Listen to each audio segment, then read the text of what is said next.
Bharat Europe का सबसे बड़ा फ्यूल सप्लायर बन गया है। भाई साहब, ये अपने आप में बड़ी इंटरेस्टिंग खबर क्यों है? ये इंटरेस्टिंग खबर इसलिए है क्योंकि दुनिया भर से तेल आयात करने के लिए हम जाने जाते हैं, लेकिन अब दुनिया को तेल सप्लाई करने वालों में हमारा नाम आने लगेगा तो यार ये तो एक तरह से मतलब अपच कर देगी ये खबर। हमें ऐसा लगने लगेगा कि भाई साहब ये क्या हो गया है, मतलब हम लोग सप्लायर से, मतलब हम लोग इंपोर्टर से क्या एक्सपोर्टर बन गए हैं क्या? हाँ भाई साहब, और ऐसा हुआ है हमारे मित्र रूस के कारण। रूस ने हमें एक्सपोर्टर बना दिया है, हम लोगों ने कुछ गजब का कारनामा कर लिया है। और इस समय स्थिति यह है कि सऊदी अरब से ज्यादा तेल भारत बेच रहा है। यह सुनने में बड़ा सरप्राइजिंग लगेगा आपको, लेकिन जिस देश में तेल के नाम पर नेट डिमांड है तेल परचेज करने की, वो ऑयल का एक्सपोर्टर है। और भी आपको जानकर आश्चर्य होगा, इंडिया के जो टॉप एक्सपोर्ट्स हैं उनमें सबसे अधिक जो हम एक्सपोर्ट कर रहे हैं वो भी तेल ही है, यानी हमारे एक्सपोर्ट्स में भी नंबर 1 पर तेल चल रहा है। इससे बड़ी बात क्या हो सकती है? ठीक है, क्या है कहानी? तो आइए हम आपको पूरा विस्तार से बताते हैं कैसे हमने ये दिन देखे, कैसे परिस्थितियां बदली और हमें आज का यह दिन हासिल हुआ कि भारत यूरोप के लिए ऑयल सप्लायर बन गया है। समझने का प्रयास करते हैं मेरे प्यारे साथियों। जैसा कि आप सभी को ज्ञात है, वो दिन 24 फरवरी 2022 जिस दिन रशिया यूक्रेन कॉन्फ्लिक्ट की शुरुआत हुई थी, यूरोपियन यूनियन के द्वारा रूस से तेल खरीदने पर बैन लगा दिया गया था। रूस पर बैन लगाने की सूचना सार्वजनिक करी गई। यूरोपियन कमीशन के द्वारा लिखा गया कि EU solidarity with Ukraine, European union Ukraine के साथ खड़ा है और हम अब कोई भी तेल परचेज नहीं करेंगे रूस से, यानी कि हम एक प्रकार से मदद करेंगे यूक्रेन की रूस से तेल ना खरीद करके। क्यों? क्योंकि रूस से तेल खरीदकर हम उसे डॉलर देते हैं और वो उन डॉलर से तुम्हारे ऊपर गोले बरसाता है। यूक्रेन वालों, हम तुम्हारे साथ खड़े हैं और हम रूस से अब तेल परचेज नहीं करेंगे। चलो साहब, ये बात भी ठीक है। तो European Union ban on Russian oil import comes into force as West step up measures against Moscow. यह खबर आप निकल करके आती है और इस खबर को देखते हैं। ईयू ने बैन कर दिया। इसके बैन करने से impact of sanctions on the Russian economy ये भी आना शुरू हुआ। यूरोपियन कमीशन ने, काउंसिल ने बकायदा ये खबरें प्रसारित करी कि देखिए हमारे बैन लगाने से रशिया के ऊपर कितना जबरदस्त फर्क पड़ गया है, रशिया की इकोनॉमी एकदम तहस नहस होने जा रही है। कोई बात नहीं साहब, बकायदा प्रॉपर तरीके से रेवेन्यू शेयर किए गए कि रूस के पास पहले ये हालात थे, आज इसके हालात बिगड़ गए हैं, तस्वीरें साझा की गई। Sanctions on Russia crude have failed completely oil analysis से।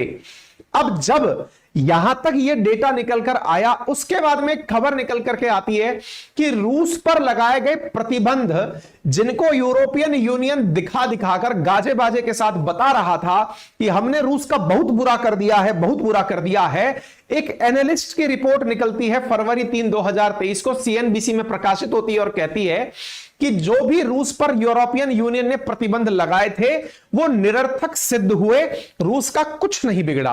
क्यों नहीं बिगड़ा? इन दो की वजह से। किन किन की वजह से भाई साहब? China and India buying so much Russian oil that Moscow now selling more crude than it was before invading Ukraine. मतलब आप इस बात से अंदाजा लगाइए कि यूक्रेन पर वॉर शुरू करने से पहले रूस दुनिया को जितना तेल बेचता था उससे ज्यादा तेल अब बेच रहा है। ये खबर मतलब क्वाइट सरप्राइजिंग होनी चाहिए, क्योंकि यहां जो ये खबर निकली है ना कि इस पर लगाए गए प्रतिबंध पूरी तरह फेल मार गए। यदि हम इस बात को देखते हैं तो इस चीज को आप देखिए कि अब ये फिगर निकल कर आता है कि जितना इंडिया और चाइना ऑयल परचेज करते हैं वो रूस को यूक्रेन पर कॉन्फ्लिक्ट शुरू करने से पहले जितना ऑयल बेचते थे, मतलब रूस जितना बेचता था उससे भी ज्यादा अब रूस ऑयल बेच रहा है। यह तो पहला पॉइंट निकल कर आया। और तो और इंडिया ने रूस से इतना ऑयल इंपोर्ट किया कि वो इराक, जो कि हमारा टॉप सप्लायर होता था, उसको भी रिप्लेस करके नंबर 1 पर चला गया। Buying Russian gas not funding war, Jaishankar के द्वारा यह बात दुनिया को बताई गई थी कि हम तेल खरीदकर किसी भी प्रकार से वॉर को फाइनेंस नहीं कर रहे हैं, क्योंकि यूरोपियंस ऑलरेडी खुद से रूस से ऑयल और गैस परचेज करते आए हैं। रिसेंटली तो सारी ही चीजें बदल गई। क्या बदल गया? एक सुर्खी प्रकाशित होती है ब्लूमबर्ग में, द हिंदू में, इकोनॉमिक्स टाइम्स में। क्या खबर प्रकाशित होती है जरा पढ़िए। Russian oil still powering European cars with help of India. खबर देखिए, India lead laundromat countries buying Russian crude and selling oil products to Europe, ऐसा रिपोर्ट निकल कर आता है। और खबर है, India becomes Europe's largest supplier of refined fuel, ये केपलर की रिपोर्ट निकल करके आती है। मतलब अब यूरोप जो सबसे ज्यादा तेल खरीद रहा है वो इंडिया से खरीद रहा है। इससे ज्यादा अंतरराष्ट्रीय स्तर पर सरप्राइजिंग खबर क्या हो सकती है? मतलब यह बात तो इस तरह से हो गई कि आप इंडिया से तेल खरीद कौन सा रहे हो? क्या हम यह समझ लें कि इंडिया और चाइना तेल मंगा रहे हैं रूस से, क्रूड ऑयल मंगाकर अपनी रिफाइनरी में रिफाइन करके और रिफाइन किया हुआ ऑयल आपके पास भेज रहे हैं? क्या हम ये मान लें? अरे मान क्या लो, प्रमाणित हो रहा है भाई। यूरोप इस समय किसी से भी अगर तेल मंगा रहा है तो सबसे ज्यादा इंडिया से तेल मंगा रहा है। यह खबर गाजे बाजे के साथ आपके सामने होनी चाहिए।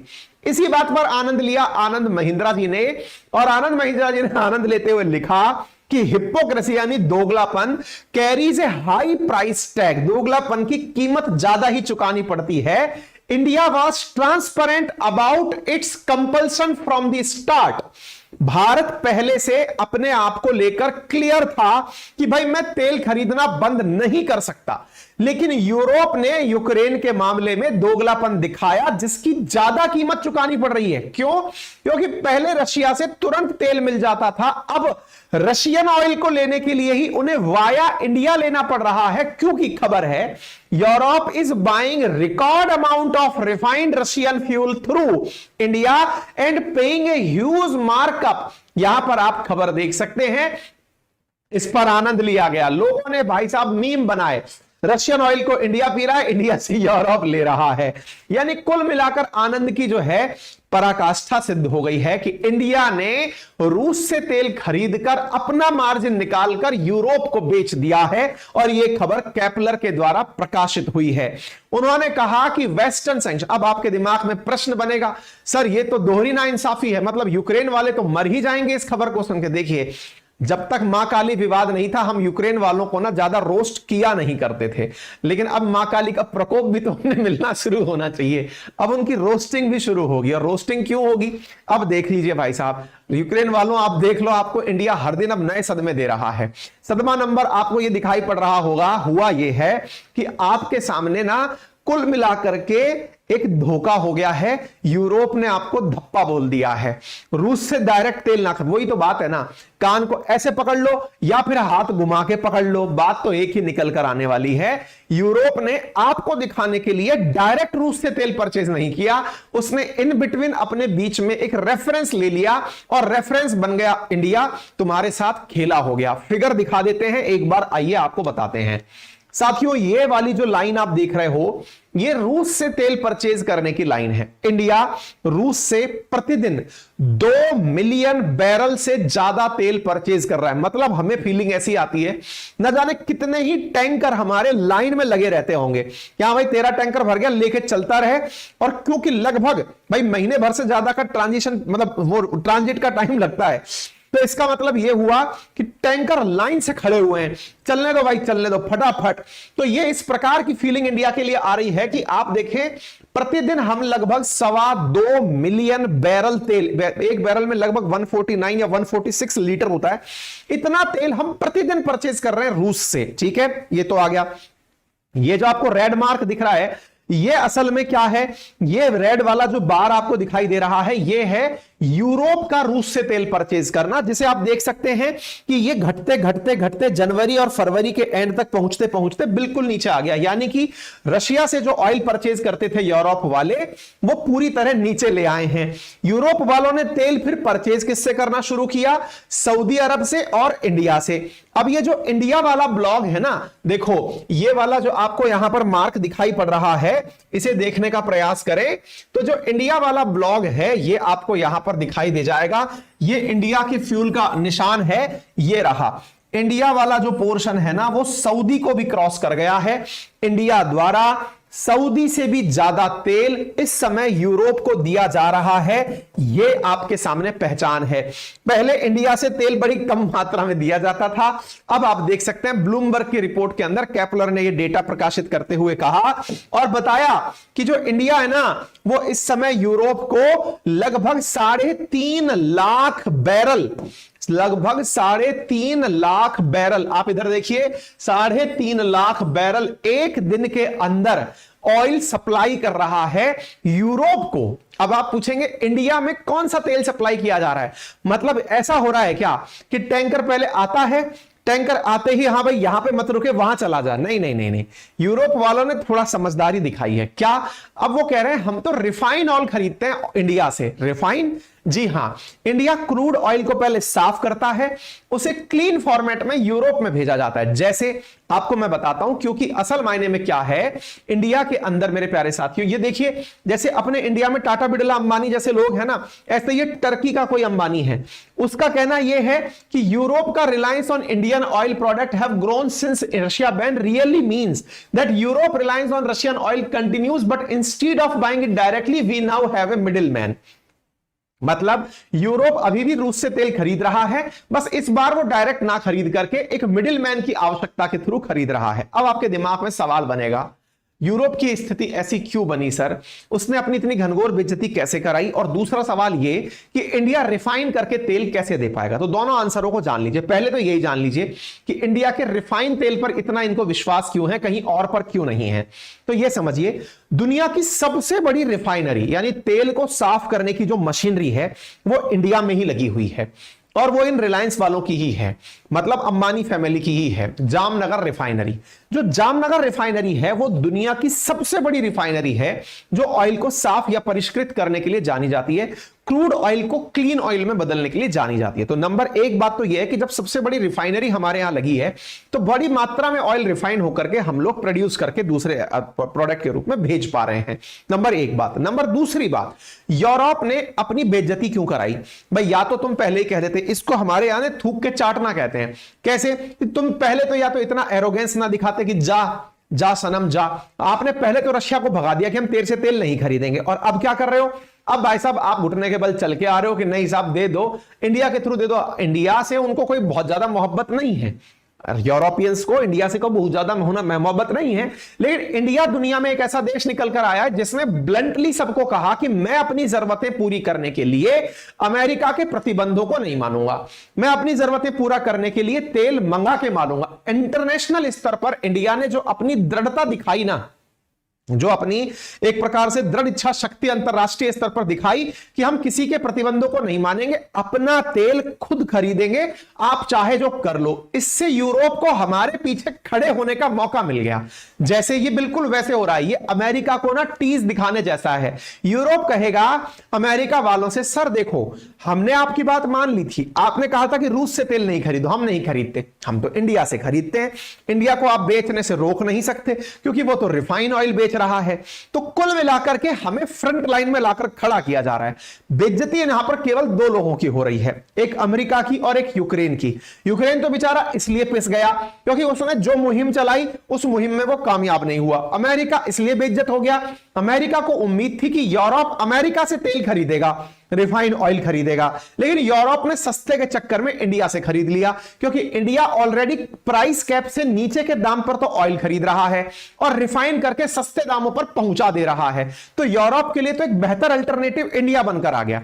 अब तीसरा कारण समझते हैं कि साहब ऐसा क्या हुआ कि यूरोप वालों की इतनी घनघोर बेइज्जती होने के लिए ये इंडिया पर रिलाय कर गए, ऐसा क्या था? तो इसके पीछे बड़ा कारण है साहब, एक रिपोर्ट आई जिसमें यह पता चला कि दुनिया में जो देश अभी फेल होने वाले हैं, यानी कि जिनके यहां रिसेशन मंदी आने वाली है, उनमें यूरोप के अधिकांश देश शामिल हैं, आर्थिक मंदी के शिकार जो होने वाले हैं। क्यों? क्योंकि उनके यहां ऑयल का संकट उत्पन्न हो गया है। ऑयल संकट के चलते उन्हें ऑयल की जरूरत है, उधर की तरफ ओपेक और ओपेक प्लस कंट्रीज ने ऑयल पैदा करने से इनकार कर दिया है। वो कह रहे हैं कि साहब हम तो अपनी लिमिट से चलेंगे, हम तेल सस्ता नहीं होने देंगे, हम तेल को महंगा रहने देंगे। उधर से तो ओपेक कंट्री तेल सस्ता नहीं कर रहे, यूरोप रशिया से तेल नहीं दे रहा, अमेरिका महंगा तेल बेच रहा है, कुल मिलाकर यूरोपियंस के लिए तेल के दाम जो है वो बहुत महंगे पड़ रहे हैं। इस स्थिति के कारण यहां पर बड़ी मात्रा में प्रोटेस्ट यूरोप में देखने को मिले वर्ष 2022 में, क्योंकि फ्यूल का संकट रहा। फ्यूल के संकट के कारण आप यहां पर देख सकते हैं, as Europe quit Russian gas, half of France nuclear plant are offline. भाई साहब स्थिति यह हो गई कि अब पूरी तरह से यूरोप में एक स्थिति बनकर आ गई है, और वो ये है कि यहां पर बड़ी मात्रा में ऑयल का संकट, गैस का संकट तो है, दूसरा यहां पर लोगों के खर्चे बढ़ गए हैं। इसी कारण अगर आप इस रिपोर्ट को देखें जो कि ब्लूमबर्ग में अभी इसी महीने प्रकाशित हुई है, उसको आप देखेंगे तो बड़े सरप्राइज हो जाएंगे। क्या है, आइए आपको मैं दिखाता हूं। साथियों यहां पर है दुनिया में आने वाले रिसेशन की संभावनाएं, यानी आने वाले समय में मंदी कहां पर मार कर सकती है।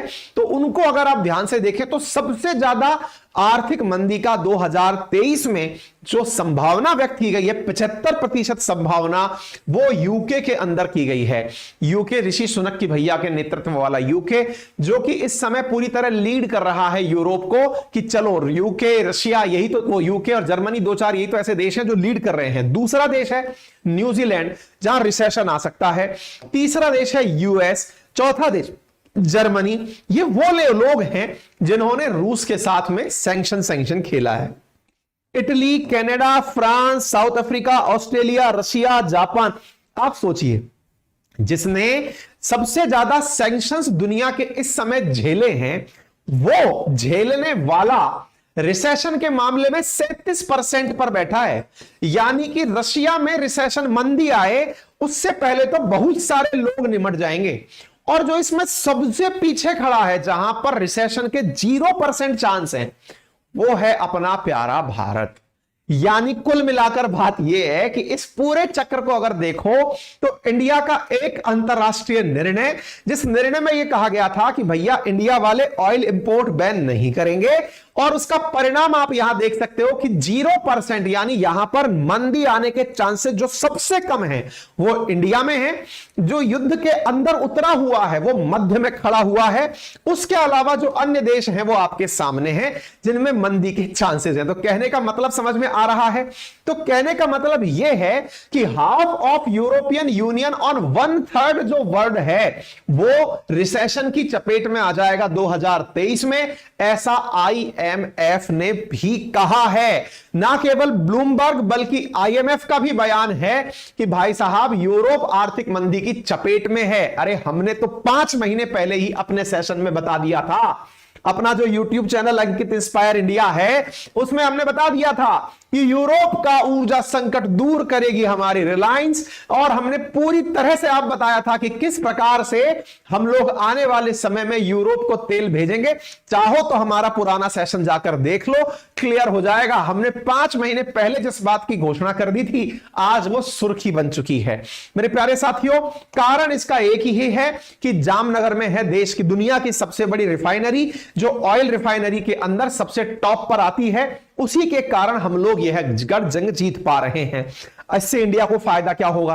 देखिए, इंडिया ने दुनिया भर में एक्सपोर्ट करने का जो टारगेट है कि भैया हम सालाना कितना एक्सपोर्ट करेंगे, उसका टारगेट रखा हुआ है $900 बिलियन का एक साल में। उस एक्सपोर्ट के अंदर हमारे द्वारा इस बार $86 बिलियन का अप्रैल से जनवरी 2023 के बीच में तो केवल तेल बेचा गया है। मजेदार बात देखिए, इंडिया जो एक्सपोर्ट कर रहा है उसमें जो सबसे ज्यादा एक्सपोर्ट हमने किया है उनमें $86 बिलियन का तो एक्सपोर्ट हमने तेल का किया है। आप फिगर देखिए, 21-22 का फिगर है आपके सामने। टॉप 5 जो हमारे एक्सपोर्ट प्रोडक्ट हैं उसमें पेट्रोलियम नंबर 1 पर खड़ा हुआ है। ये दिन भी हमें देखने थे, यानी इंडिया एक दिन ऑयल का टॉप एक्सपोर्टर बन जाएगा। ये दिन भी देखने मिले हमें।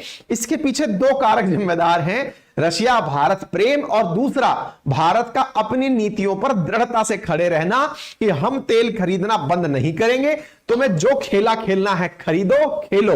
इसका परिणाम यह निकला कि भारत के कुल एक्सपोर्ट में इंडिया के जो टॉप 5 बड़े एलिमेंट रहे 2021-22 में, वो पेट्रोलियम जो है वो सबसे ऊपर रहा है।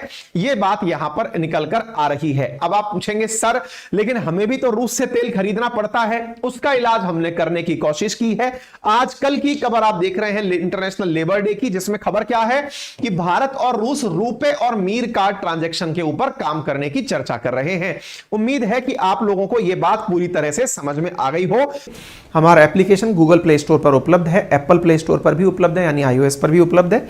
आप वहां जाकर के उनका फीडबैक भी चेक कर सकते हैं और करंट अफेयर्स की क्लासेस जो हैं वो भी आप लोगों के लिए हमारे द्वारा बुक के रूप में, ई बुक के फॉर्मेट में उपलब्ध कराई जा रही हैं। आप लेके उनको यूज कर सकते हैं। और तो फिलहाल के लिए इतना ही। अपना ख्याल रखें, बड़ों का सम्मान करें, छोटों को प्यार दें, अपना व्यक्तित्व इस प्रकार से विकसित करें कि भविष्य में महिलाएं आपके साथ और महिलाओं के साथ पुरुष जो हैं वो सम्मानित महसूस करें, सुरक्षित महसूस करें। धन्यवाद।